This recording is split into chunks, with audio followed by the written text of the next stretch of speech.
Nabi Muhammad SAW, Bapak Ibu sekalian, setelah pulang dari Isra dan Mi'raj, karena itu perjalanan malam hari, beliau pulang sudah pagi. Pada saat itu pagi sudah mulai kelihatan matahari di pagi hari. Awal pagi kita di waktu syuruk, gitu kan. Duduklah Nabi SAW di depan Ka'bah. Duduk di depan Ka'bah, merenungi kejadian semalam ini, kejadian yang spektakuler, yang luar biasa. Duduk Nabi SAW merenungi lewat Fir'aunnya umat ini, Abu Jahal. Ini orang julukannya di Mekah Abul Hakam, orang yang bijaksana gitu. Dan pada saat itu dia raja di Mekah. Tapi Nabi SAW suruh kita panggil dia siapa? Abu Jahal. Jahal ini super goblok. Bukan cuma goblok, super goblok. Luar biasa. Kenapa dikatakan begitu? Orang Mekah bilang Abu Hakam, dia dikatakan Abu Jahal. Karena Abu Jahal ini sama Abu Sufyan itu setiap malam dengar Al-Quran yang Nabi baca di rumah Nabi SAW. Setiap malam datang dengar, mereka diam-diam. Misalnya ini tempat tisu, ini rumah Nabi SAW. Nanti Abu Jahal di sini, Abu Sufyan di sini, ada satu lagi temannya di belakang. Jadi mereka nggak saling tahu nih. Sampai pagi mereka dengar tuh ayat Al-Quran. Waktu mereka pulang, ketemu tiga-tiga.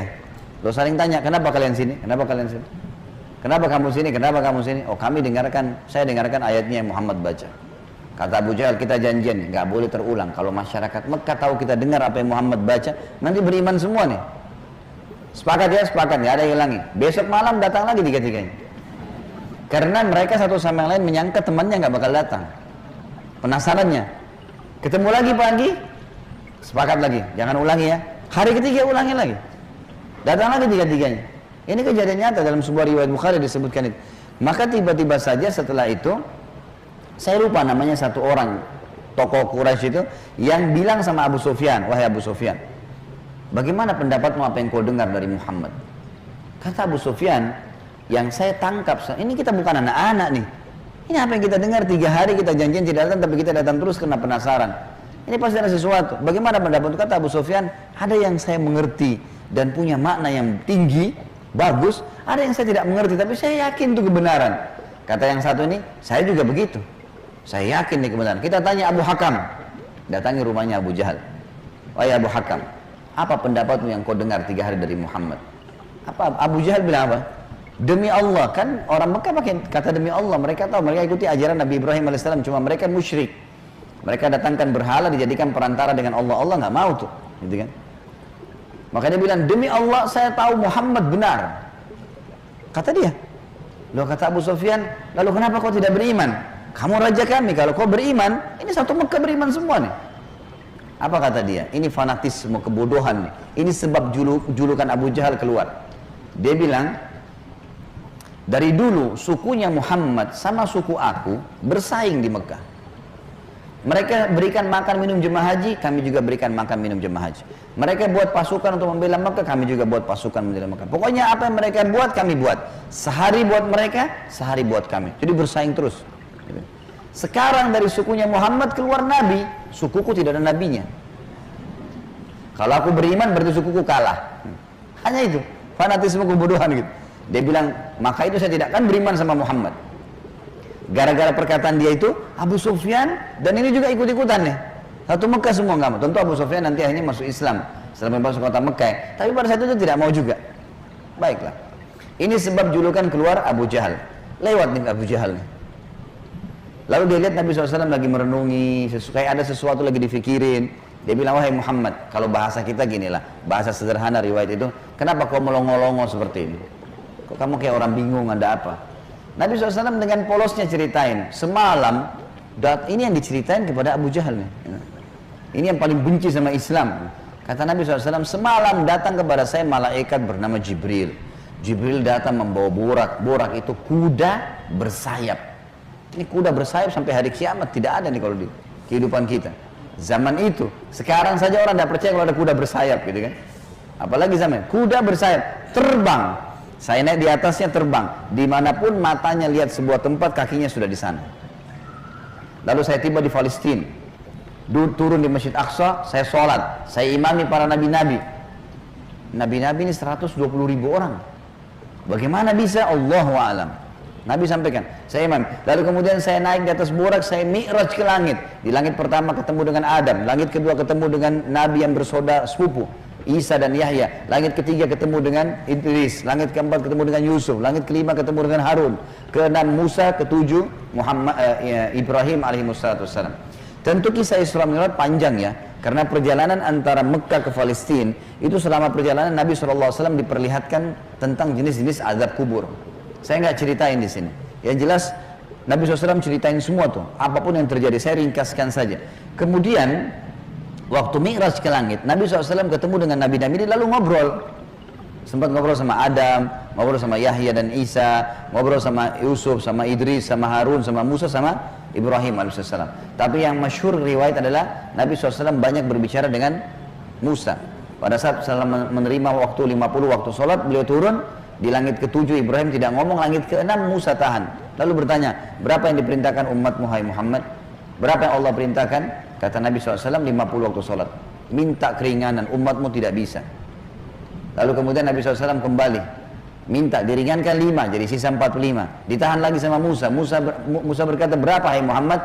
Kata Nabi SAW 45. Masih berat, minta ringankan. Terus saja Musa AS menahan Nabi SAW 5 sampai sisa 5 nih. Yang kayak kita kerjain sekarang. Itu pun Musa masih bilang, minta keringanan. Bayangkan Bapak Ibu sekalian kalau 50 waktu sholat per 15 menit azan. Siap nggak? Ini aja 5 waktu sholat sudah ngos-ngosan gitu. Safnya kadang-kadang sholatnya cuma imam sama muazzinnya saja gitu. Yang jelas Nabi Musa AS seperti itulah kisahnya. Sampai sisa 5 lalu Nabi SAW mengatakan, saya sudah malu dengan Tuhanku. Bolak-balik terus gitu kan. Maka terdengar suara dari langit, Allah berfirman, hai Muhammad, dia 5 waktu sholat tapi pahalanya 50 waktu sholat. Karena setiap umat Muhammad SAW kalau berbuat satu kebaikan dilipat gandakan 10 kali lipat. Ringkas cerita adalah Nabi SAW mengatakan, saya balik ke Mekah, saya balik ke Palestina, lalu balik ke Mekah. Tentu kisah ini cuma pendek yang saya sampaikan. Kisahnya ini mungkin 10-20 kali lipat lebih panjang daripada ini, karena panjang lebar. Yang jelas Abu Jahal waktu dengar itu melongo, diam, langsung dia katakan waktu sudah selesai, hai Muhammad, kau menempuh perjalanan Mekah Palestina yang kami tempuh dengan kecepatan kuda terbaik kami sebulan, pulang juga sebulan, 2 bulan dalam 1 malam. Kata Nabi SAW dengan penuh keyakinan, iya. Abu Jahal dengan semangat mengatakan, hai Muhammad, kau mau ceritain enggak ke orang Mekah kalau saya kumpulin mereka? Kata Nabi SAW, iya. Nah emang mesti diceritain kan? Bagi Abu Jahal ini gila nih, nggak masuk di akal udah. Kuda terbang, bersayap, pergi ke Palestina perjalanan sebulan. Sama kalau kita sekarang di masjid ini ada yang bilang, tadi Bapak Ibu sekalian saya jam 8 pagi take off dari Jakarta ke Jeddah, sekarang sudah tiba lagi dari Jeddah. Percaya nggak kira-kira? 9 jam pergi, 9 jam pulang. Ada pesawat loh ya. Bagaimana zaman dulu? Sebulan pergi, 9 bulan, 1 malam, bayangkan. Dan ini juga sebuah pelajaran Bapak Ibu sekalian, tidak gampang menjadi sahabat Nabi. Bapak Ibu harus bersyukur, saya sangat bersyukur kita lahir sekarang. Betul sahabat punya fadilah, tapi kalau kita hidup zaman dulu kita bisa seperti Abu Jahal. Susah jadi seperti Abu Bakar tuh, nggak gampang. Ada orang di kampung padang pasir buta huruf ngaku Nabi. Coba, beriman dah kira-kira? Kita sekarang sudah lahir, orang tua kita sudah muslim, Quran sudah lengkap, masjid banyak, banyak dai-dai bisa nyampein dalam bahasa kita. Kalau zaman dulu berat sekali itu. Baiklah, Abu Jahal bilang, wahai Muhammad, kau mau ceritain? Kata Nabi SAW, iya. Dipegang tangan Nabi SAW oleh Abu Jahal, dibawa ke sebuah bukit namanya Bukit Abi Kubais. Bukit ini Bapak Ibu sekalian, dulu di zaman itu ada di sebelahnya Safa dan Marwah. Ini khusus untuk iklan saja. Orang naik ke atasnya, dan yang boleh naik cuma budak. Ada satu budak ditugasin, dia cuma dia. Yang lain nggak boleh naik. Kalau naik dipenggal nih, nggak boleh. Ini khusus berita penting. Seperti kalau ada yang mau serang Mekah, atau ada kepala suku yang mati, ada anak kepala suku yang lahir, seperti itulah. Abu Jahal naik ke atas Bukit Abi Kubais bersama Nabi SAW. Waktu orang-orang lihat ada 2 orang. Pertama kali dalam sejarah Mekah, Bukit Abi Kubais dinaiki oleh 2 orang, dan mereka kaget di atasnya raja mereka Abu Jahal, dan yang satu adalah Nabi Muhammad SAW, orang terpercayanya Mekah. Ini ada apa nih? Maka orang-orang kafir kumpul karena Abu Jahal, orang-orang beriman kumpul karena Nabi Muhammad SAW. Waktu mereka sudah kumpul, Abu Jahal bilang, wahai masyarakat Mekah, dengarkan baik-baik apa yang Muhammad mau sampaikan. Ini kalau Abu Jahal niatnya baik, mau nyampein dakwah, luar biasa pahalanya kalau dia masuk Islam. Masalahnya tidak, dia mau mempermalukan Nabi SAW. Niatnya itu. Maka dia bilang, silakan hai Muhammad. Nabi SAW ceritakan dengan polosnya. Datang Jibril, borak, kuda terbang, Palestina, sholat, dan sampai selesai. Lengkap, panjang lebar. Allahu alam berapa jam waktu itu. Biarlah disampaikan. Sampai selesai semua, apa yang terjadi? Orang-orang Mekah yang kafir, Bapak Ibu sekalian, bertambah kufur. Ini Muhammad gila nih. Mekah, Palestina, pulang pergi 2 bulan, 1 malam. 1 malam, dan ini bukan 1 malam, setengah malam gitu kan. Pulang pergi. Ini nggak masuk di akal. Ini baru ke sana saja nggak percaya. Apalagi naik ke langit, ketemu, ya udah panjang ceritanya. Belum lagi cerita tentang surga dan neraka, diperlihatkan adab-adab kubur. Tapi ya sudah. Waktu itu yang sudah beriman pun di kalangan sahabat, benar nggak ya? Tapi ini Nabi, nggak mungkin salah. Mereka sempat bimbang. Abu Jahal turun dari bukit Abi Kubais sambil ketawa, senyum. Sambil dia ngomong, ada sahabat rupanya yang ikutin. Tahu nih Abu Jahal tadi yang ajak Nabi nih, diikutin. Dia bilang, sekarang agamanya Muhammad sudah habis. Dia pergi ke Darun Nadwa, tempat kumpulnya orang-orang Quraisy, lalu dia teriak. Dia bilang, hai Quraisy, berita gembira. Apa itu Abu Hakam? Agamanya Muhammad sudah habis. Udah nggak ada lagi agamanya. Kata mereka, memang kenapa? Apa kata Abu Jahal? Muhammad mengarang cerita dusta. Katanya begini. Abu Jahal ini tidak sadar sedang nyebarin berita apa? Isra dan Mi'raj. Dia lengkap, dia sampaikan ke orang semua nih. Datang malaikat namanya Jibril, datang burak, terbang ini, semua lengkap. Adab-adab kuburnya disebutin sama dia. Semua lengkap disebarin. Lalu orang-orang Quraisy diam semua. Mau bilang apa nih rajanya, dan mereka juga memang masih belum beriman kepada Nabi SAW. Lalu kata Abu Jahal, ada satu orang ini, kalau kalian berhasil menggoyahkan keyakinannya, habis benar agamanya Muhammad. Kata mereka, siapa itu? Kata Abu Jahal, Abu Bakar. Cari Abu Bakar. Abu Bakar ini Bapak Ibu sekalian, cirinya beliau radhiyallahu anhu, itu badannya kurus. Ya. Saking kurusnya kalau pakai sarung melorot terus. Nah iya, radhiyallahu anhu. Tapi yang perlu digarisbawahi, Islam bukan melihat kekarnya fisik, tapi kekarnya iman dalam hati. Allah bilang Allah bilang halal, Allah bilang haram. Perintah dikerjakan, larangan ditinggalkan. Itu konsep dasarnya, gitu kan. Abu Bakar ini ditahu tentang masalah keyakinannya sampai apa kata Nabi SAW. Lauzina iman Abi Bakar fi kiffah, wa uzina iman hadil ummah fi kiffah, la rajah iman Abi Bakar. Kalau keyakinannya dan imannya Abu Bakar ditimbang di satu timbangan, dan keyakinannya serta keimannya seluruh umat ini, semua sahabat, semua tabi'in, semua yang sudah mati, yang masih hidup dan yang belum lahir, semua kita di sini juga termasuk, ditimbang iman kita semua dibandingkan Abu Bakar, yang satu timbangan pasti lebih berat keyakinannya Abu Bakar. Kata Abdullah bin Mas'ud, sahabat Nabi radhiyallahu anhu yang mulia dengan ibadahnya yang luar biasa, kami tidak ada bedanya dengan Abu Bakar dari sisi ibadah. Karena Abu Bakar sholat, kami sholat. Abu Bakar puasa, kami puasa. Abu Bakar sedekah, kami sedekah. Abu Bakar ya jihad, kami jihad. Tapi kami tidak bisa menyaingi Abu Bakar dari sisi keyakinannya. Mustahil. Kalau Rasulullah sudah bilang kerjakan apapun konsekuensinya. Mau wajib, mau sunnah, nggak ada toleransi, nggak ada keraguan. Yang haram nggak ada lagi. Haram, nggak ada ceritanya. Seperti itulah konsepnya. Jadi sangat luar biasa. Yang jelas Bapak Ibu sekalian, mereka bilang cari Abu Bakar. Dan juga ada hadis, supaya saya tidak lupa ya, kata Nabi SAW, tidak ada seseorang yang menginjakkan telapak kakinya di muka bumi setelah para nabi-nabi yang paling afdal lebih daripada Abu Bakar. Jadi setelah Nabi langsung dia, radhiyallahu anhu, jadi orang yang sangat luar biasa. Datanglah orang-orang Quraisy ini ke kebunnya Abu Bakar, di kebun kurma di pinggir kota Madinah, dan orang sahabat-sahabat tadi ini pada ikut gitu kan. Sampai di kebunnya Abu Bakar, Abu Jahal teriak-teriak, wahai Abu Bakar, keluarlah. Abu Bakar keluar. Abu Bakar keluar. Kaget Abu Bakar. Belum pernah dalam sejarah hidupnya Abu Bakar itu tokoh-tokoh Quraisy, kepala-kepala suku datang ke kebunnya. Untuk apa? Dan belum pernah dalam sejarah Mekah orang beriman sama orang kafir jalan sama-sama. Maka Abu Bakar bilang, ada apa wahai Abu Jahal? Dia bilang, sahabat Muhammad gila. Masa dia cerita rekayasa bohong, cerita bohong begini. Abu Bakar ini belum dengar dari Nabi. Abu Jahal yang jelasin. Begini, panjang lebar sampai selesai. Sampai kembali lagi ke Mekah.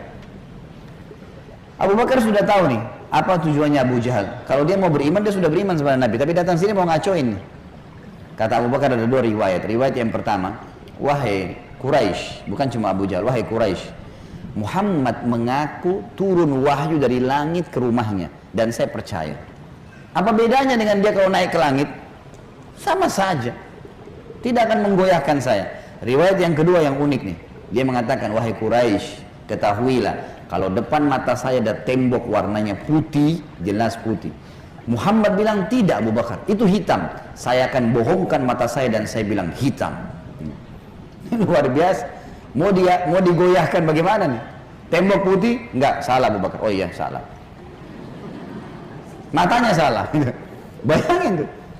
Apa kira-kira bisa menggoyahkan keyakinan seperti ini? Luar biasa. Pokoknya Allah Rasulnya bilang selesai, nggak ada toleransi. Gitu. Sudah selesai, semua dikerjain. Biar seluruhnya benci. Tembok warna putih, Muhammad bilang hitam, saya bilang iya, mata saya salah, hitam berarti. Abu Jahal dan orang Quraisy diam. Ini nggak bisa lagi digoyahkan. Abu Bakar radhiyallahu anhu tahu ada masalah nih. Dia tanya orang sahabat-sahabat, di mana Rasulullah SAW? Kata mereka di Bukit Abi Kubais tuh, dikerumuni orang. Abu Bakar ke sana. Pas tiba di sana dari jauh, Abu Bakar teriak, ya Rasulullah, suara keras sengaja.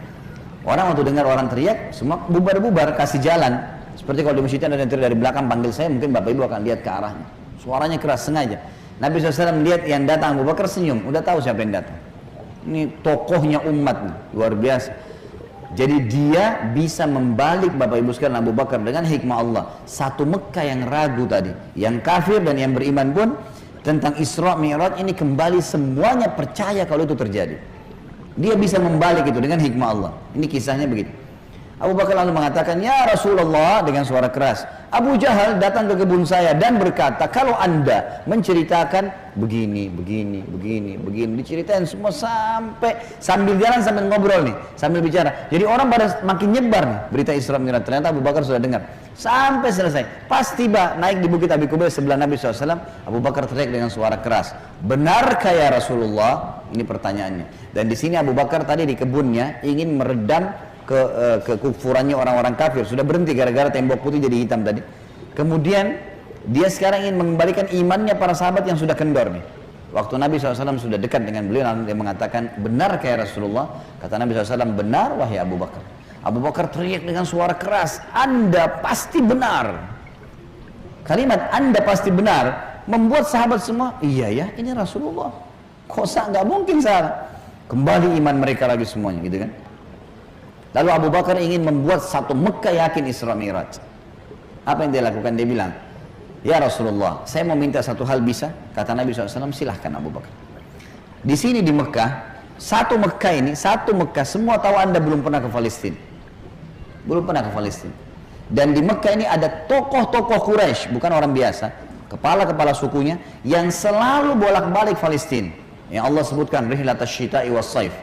Musim dingin dan musim panas, rekreasi mereka itu ke Palestina dan ke Yaman. Tiap hari mereka menghafal tuh Palestina, pintu gerbangnya, jalannya, pasarnya, semua dikenal. Masjid Aqsa mereka tahu semuanya, bahkan mereka tahu warnanya segala. Apakah anda bersedia ya Rasulullah kalau saya panggil mereka, anda menceritakan apa yang anda lihat di sana, pintu gerbangnya, jalannya, bentuk-bentuk rumahnya, apa saja? Kata Nabi SAW, tentu saja. Lalu Abu Bakar panggil orang-orang Quraisy, wahai tokoh-tokoh Quraisy, kumpullah, dipanggil semua, kumpullah. Datang Abu Jahal grup nih sama teman-temannya semua.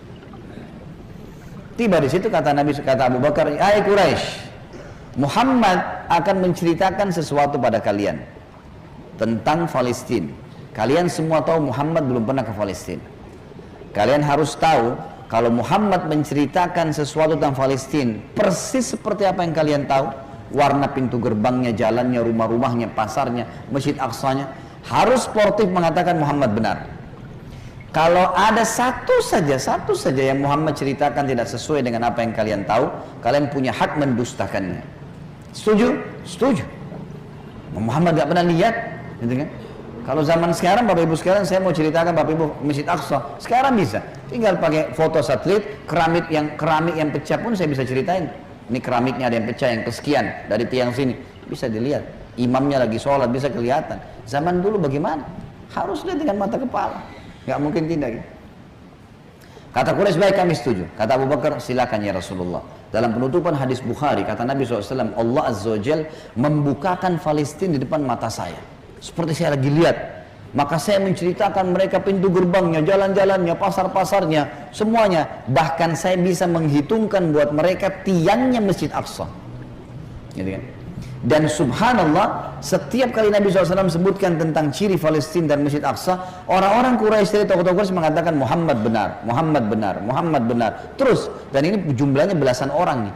Tokoh-tokoh mereka mengatakan Muhammad benar, Muhammad benar. Pengakuan mereka sendiri. Ini nggak dusta, ini benar. Betul jalannya begini, betul rumahnya begini, betul pasarnya begini, betul Masjid Aqsa begini. Mereka akuin sendiri. Maka gara-gara kasus itu, satu Mekah jadi percaya Isra Mi'raj. Baik.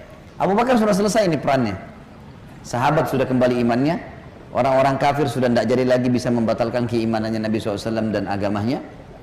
Maka Nabi SAW ingin menutup Isra Mi'raj dengan kejadian yang luar biasa. Kata Nabi SAW, wahai Quraisy, ada satu bukti lagi. Kalau kalian yakin dengan bukti itu, kalian akan beriman pada saya. Kalau kalian tidak yakin, kalian tidak akan beriman selamanya. Kata mereka, apa itu hai Muhammad? Kata beliau, waktu saya sedang pulang dari Palestina ke Mekah, di atas burak tuh, kuda yang bersayap, saya melihat ada kafilah kalian.